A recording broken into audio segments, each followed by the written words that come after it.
I hate the internet. I really hate the internet. I mean, what has it done for me? It's changed the way children are taught, the way we learn, the way people communicate, the ways people find jobs or homes, barter things. Has it made our culture more interactive? We've become drones, chained to our laptops with headphones in our ears. I'm so tired of sitting in front of a computer. I thought I was an artist.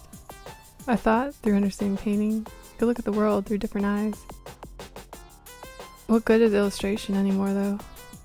The human eye doesn't see through pixels.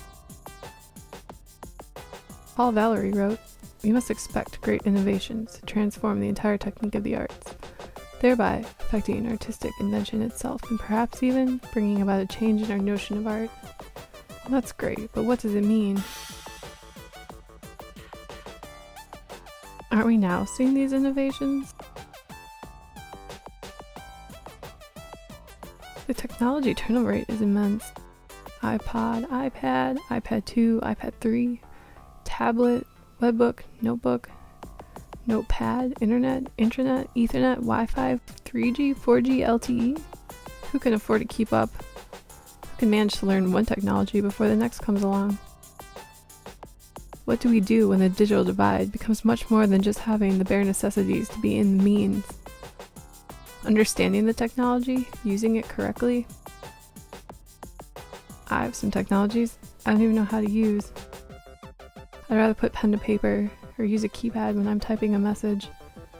It doesn't feel like art if it's digital.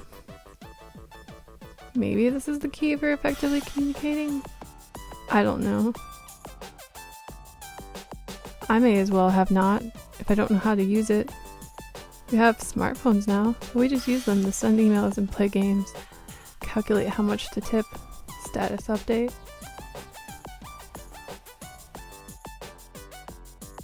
Do musicians make music anymore? When is the last time anyone bought an album? I don't even know how to play a record. What happens when our libraries are no longer analog? When we stop having our photos printed and our computers get broken or stolen? I've read some of the discourse and everyone has similar fears. Benjamin thinks that mechanical reproduction of art changes the reaction of the masses. That could be true. Is there an aura anymore? I remember when I was 14. I went to the museum. I saw some of those paintings you've heard of. A Sunday afternoon. More than organized dots. Mondrian, Monet, and Nighthawks. Ooh, Hopper and all his grand melancholy, the expansive sense of green, loneliness. I can still feel that 13 years later. You don't get that from the internet. I don't think reproductions cut it. There is something that needs to be said from the faint lingering scent of linseed. I don't buy the simulacra. Can you even make museums interactive? Hopper painted Nighthawks and it was careful, deliberate. It captured loneliness. I feel painting is one way. Passive-aggressive communication between the artist and their canvas. The viewer starts a completely new dialogue with the finished product. Viewing paintings in a museum is like a long-distance relationship one keeps with letters. I don't think a QR code that gives you the history of Nighthawks makes the painting interactive. I don't think paintings need to be interactive. Why should they? Painting equals an interpretation of one moment in time and space.